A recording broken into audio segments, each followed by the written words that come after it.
আসসালামু আলাইকুম। আহ, আজকে 7ই আগস্ট 2024 এবং দেশের বেশ উত্তাল। যে কারণ থেকে দেশটা উত্তাল হলো সেটা হলো গিয়ে কোটা বিরোধী আন্দোলন নিয়ে। সরি, কোটা বিরোধী না, ভুল বললাম। এটা হলো কোটা বৈষম্য নিয়ে যেটা ছিল আর কি, সেটা নিয়ে আন্দোলন। সেটা কেন কোটা বৈষম্য, কোন জবের জন্য, সেটা হলো বিসিএস। এবার আমি আমার বিসিএসের ব্যাপারে জাস্ট থটটা বলি। কারণ আমি এখন যে কথাগুলো বলতেছি তার মানেই না যে এটা আসলে সবার মানতে হবে। যে যার যার ভালো লাগবে মানবে, যার ভালো লাগবে না they can have their own opinion. I don't have any problem with that. আমার সত্যিকার অর্থে কি, আমি মেধাবী স্টুডেন্ট না, খুবই গড়পড়তার স্টুডেন্ট। আমি হলো সেই ক্যাটাগরির স্টুডেন্ট যে হয়তো অ্যান্সারটা জানলেও দ্বারা বলতে চায় না। আবার এমন স্টুডেন্ট যে আসলে মানে কখনো ক্লাসে ফার্স্ট হই নেই, মিডিয়াম লেভেলের স্টুডেন্ট। সো আমার স্বাভাবিকভাবে আমি যেটুকু জানি সেটা হলো বিসিএস ক্যাডারের মাধ্যমে যদি ফেয়ারভাবে সব কিছু হয়, ডেফিনেটলি বিসিএসের মাধ্যমে যারা সিলেক্টেড হয় তারা মেধাবী। কিন্তু এই মেধাবী সিলেক্ট করে আমি কি করতেছি বিসিএসের থ্রুতে? একজন মেধাবী, সে ফাইন্যান্সের স্টুডেন্ট, আমার চেনা আছে এরকম, আপনারাও জানবেন, তারপরেও চেনার জন্য অনেক মানুষ পাবেন। ফাইন্যান্সের স্টুডেন্ট, সে মেধাবী মানুষ, বিসিএস ক্যাডার যেহেতু ডেফিনেটলি মেধাবী, সে চলে গেল অ্যাডমিনিস্ট্রেটিভ কাজে, পুলিশের কাজে বা পুলিশের চাকরিতে, পুলিশের বড় হায়ার র্যাঙ্কে, যেহেতু ক্যাডার দিচ্ছে। যেই লোক চারুকলার স্টুডেন্ট বা চারুকলা না, যারা মনে করেন যে ডিফারেন্ট সাবজেক্টের স্টুডেন্ট, তারা গিয়ে আরেকটা সাবজেক্টের চাকরি করা শুরু করলো, মানে যে যেটা রিলেটেড না। তাহলে আমি মেধাগুলোর কী করলাম? প্রপার রিপ্লেস করলাম না। সো এই বিসিএসের কোথাটাই আমার হিসাবে মানে আসলে টেক আউট করে দেওয়া দরকার। আমি জানি না পৃথিবীর কোথায় আসলে বিসিএসের মাধ্যমে দেশ উন্নত হয়েছে, বাট আমি আমার চোখে দেখে বাংলাদেশ দেখতেছি। আমি আর আশেপাশে কোথাও নাই দেখি, কারণ আমার গভীরটা খুবই ক্ষুদ্র। আমার দেশটা নিয়ে আমার চিন্তা ভাবনা করার ভালো। বা বাংলাদেশের প্রেক্ষাপটে যদি আমি দেখে আসি, বিসিএস সেই অনেক আগের থেকে শুরু হয়েছে, সালটা আমার এই মুহূর্তে মনে নেই। তো লাভ হয়েছে কি? আমরা এতগুলো মেধাবী প্রচুর পাইছি, কিন্তু সব মেধাবী পাইছি আমরা যারা শুধুমাত্র নিজের স্বার্থ বলছে। কারণ বিসিএস দিয়ে আমরা একটা আলাদা দিনের এক মানুষের হাতে তুলে দিচ্ছি। তাতে করে হয়েছে কি, যে বিসিএস ক্যাডার হওয়ার পরেই মানুষের ভাবতেছে আমি সব কিছু পেয়ে গেছি। আমি আমার সত্যি করে বলেন তো, সরকারি চাকরিতে একটা মানুষের হাই স্যালারি, তাহলে সে যদি ফেয়ারভাবে থাকে তাহলে তো তার বিসিএস এর জন্য এত ক্রেজ ওঠার কথা না। ক্ষমতা আসতেছে টাকার সাথে, এবং সেই ক্ষমতার সাথে মিস ইউটিলাইজেশনের ব্যাপার আসতেছে। সো আমি এটা খুব ফেয়ারলি বলতেছি, আমি অনেস্টলি বলতেছি, আমার কাছে কখনোই বিসিএসটার একটা প্রপার সিস্টেম মনে হয় যেটার মাধ্যমে আসলে দেশকে উন্নত করা যায়। আমার কাছে মনে হয় দেশকে উন্নত করতে চাইলে যার যেই কাজের প্রতি ইন্টারেস্ট আছে, যার যে সাবজেক্টের প্রতি ইন্টারেস্ট আছে, তার সেই সাবজেক্টের মধ্যে ডেভেলপ করতে দেওয়া উচিত। আমাদের দেশে কোনো গবেষক নেই।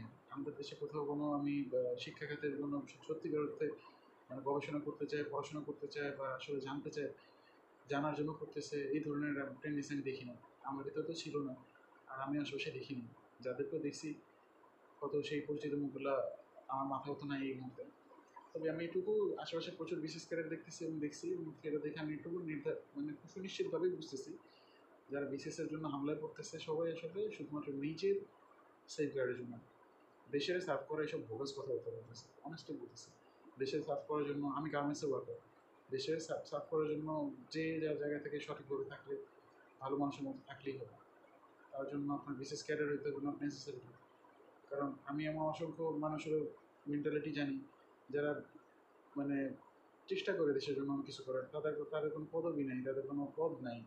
সে তো তার সিগারেটের ব্যাগটা রাস্তায় ফেলতেছে না, সে তো চিপসের প্যাকেটটা বা সে তো তার পনেরোর খোসাটা রাস্তায় ফেলতেছে না, সে রাস্তা নিয়ে জিনিসটা নিয়ে বিনে ফেলার জন্য 5 মিনিট আরও ঘুরতেছে। এই মানুষগুলো আমি অ্যাপ্রিসিয়েট করি। সে তার জন্য বিশেষ ক্যাডারও দরকার নেই। আর আমাদের দেশের আজকের যে পরিস্থিতিতে আমরা দাঁড়ায় আছি, বা আমরা গত বিগত বছরগুলোতে দাঁড়ায় আছিলাম, সেগুলো কিন্তু এই মেধাগুলো করেই করছে। সুতরাং আমার মনে হয় ভালো মানুষের দরকার নেই, আমাদের প্রচুর প্রচুর ভালো মানুষের দরকার, আমাদের মেধাবীর দরকার নেই। মেধাবী আমরা দেখছি অনেক, আলহামদুলিল্লাহ বাংলাদেশ প্রচুর মেধাবীর জন্ম দিছে। বাংলাদেশে প্রচুর মেধাবী, এবং আমরা হয়তো সত্যিকার কথা আমার কাছে মনে হয় যে বাংলাদেশে যে পরিমাণ মেধাবী মানুষ আছে, যদি এই পরিমাণ ভালো মানুষ থাকতো, তাহলে আলহামদুলিল্লাহ মানে আমাদের জন্য জীবন অনেক সহজ হয়ে যেত। কারণ বড় বড় লুণ্ঠনগুলো এই সোকল বিশেষ ক্যাডারদের মাধ্যমেই হয়েছে এবং সোকল পাওয়ারফুল মানুষের মাধ্যমেই হয়েছে।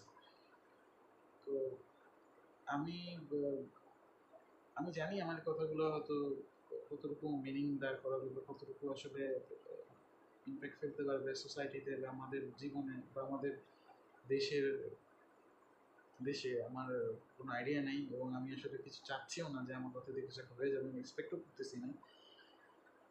বাট আমি সত্যিকার অর্থে একটা সাধারণ জনতা হিসেবে বলি, আমার না বাংলাদেশটা নিয়ে মানুষজনের এত ছিনিমিনি খেলা, এত হিপোক্রেসি আমার না সহ্য হতেছে না, আমার ভালো লাগতেছে না। কারণ আমি ক্ষমতা চাই না, আমি চাই ভালো মানুষ নিয়ে দেশটার গড়ুক মানুষ। সবাই সবার জায়গা থেকে বলার কথা বলার রাইট নিক, অন্যায় দেখলে প্রতিবাদ করে সাহস হোক সবার, আমি এটাই চাই। যেটা আওয়ামী লীগের সময় বা গত সময় 15 বছর যে ছাত্রলীগ করবে সেই কথা সঠিক কথা বলবে, আর ছাত্রলীগের বাইরে যে কথা বলবে সেই ভুল কথা বলবে, এটা টেন্ডেন্সি যেটা দাঁড় করা দেওয়া হয়েছে। দলীয়করণের মাধ্যমে যেই দলের নির্বাচন আসুক না কেন বা দলীয়করণের মাধ্যমে যে দলের নির্বাচিত হোক না কেন, টেন্ডেন্সিটা সেটাই হবে। কারণ আমরা 15-20 বছরের এই টেন্ডেন্সির মধ্যে নাই। আমরা 1971-এর 16 ডিসেম্বরের পর থেকে আমরা এই টেন্ডেন্সির মধ্যে চলে আসছি। মানুষ স্বাধীনভাবে কথা বলতে পারবে না। যতগুলো সরকারি আপনি দেখেন, ব্যাক হিস্ট্রি অ্যানালাইসিস করে দেখেন, কেউ স্বাধীনভাবে কথা, সব জনসাধারণ স্বাধীনভাবে কথা বলার মতো রাইট রাখেনি। সুতরাং আমার মনে হয় সাহসী জনতা এবং ভালো মানুষ, যখন একটা ভালো মানুষ সাহসী হয় তখন সে যে কোনো সুপারহিরোর চেয়ে কম না। সুতরাং আমার মনে হয় আমাদের অনেক ভালো মানুষের দরকার, অনেক সাহসী মানুষের দরকার। মেধাবী মানুষ আল্লাহ পাক আমাদের অনেক দেখাইছে, প্রচুর মেধাবী মানুষ আমিও দেখছি। আল্লাহর রাস্তায় আর মেধাবী মানুষ দিয়ে দেশ পরিবর্তনের আশা করতেছি না। ভালো মানুষ দরকার কিছু, যারা আসলে সত্যিকার অর্থে বাংলাদেশটা ভালোবাসবে, বাংলাদেশটাকে ভালোবেসে বাংলাদেশের জন্য কিছু করার চেষ্টা করবে। আত্মত্যাগ সবারই আছে ভাই, যে চাকরি করে সে আত্মত্যাগ করে চাকরি করে। সুতরাং আমি আমার পরিবারকে সময় দিই নাই, আমি এটা করছি সেটা করছি, এটা না। যার আসলেই না দেশের মাটিটা, যার বুকে লাগানো খুব আগ্রহ লাগে দেশের মাটিটারে, যে আসলে ছুঁয়ে দেখতে পছন্দ করে, যে আসলে কোনো পরিস্থিতিতে নিজের দেশটা ছাড়তে চায় না, এই মানুষগুলো আসলে দরকার। যে সত্যিকার অর্থে সাধারণ মানুষের সাহস যোগাবে, যার মাথার উপরে বা যার মানে কোনো দলের ছায়ার দরকার হবে না, এই ধরনের কিছু সাহসিক মানুষের দরকার আমাদের। আর বিসিএস এটার প্রয়োজন আছে বলে আমার মনে হয় না, কারণ বিসিএস দিয়ে দেশ পরিবর্তনের কোনো কারণ নেই। ভালো মানুষ দরকার, ভালো মানুষ দিয়ে দেশ পরিবর্তন করতে হবে। যদি কোনো পরীক্ষার উপায় থাকে যে বিসিএসের মাধ্যমে মতো যেমন আমার মেধা ফিল্টার করতে পারি, চলেন কিছু পরীক্ষা বের করার চেষ্টা করি, যদি ভালো মানুষ কিছু ফিল্টার করে বের করা যায়। ওইটার ভীষণ প্রয়োজন আমাদের এখন।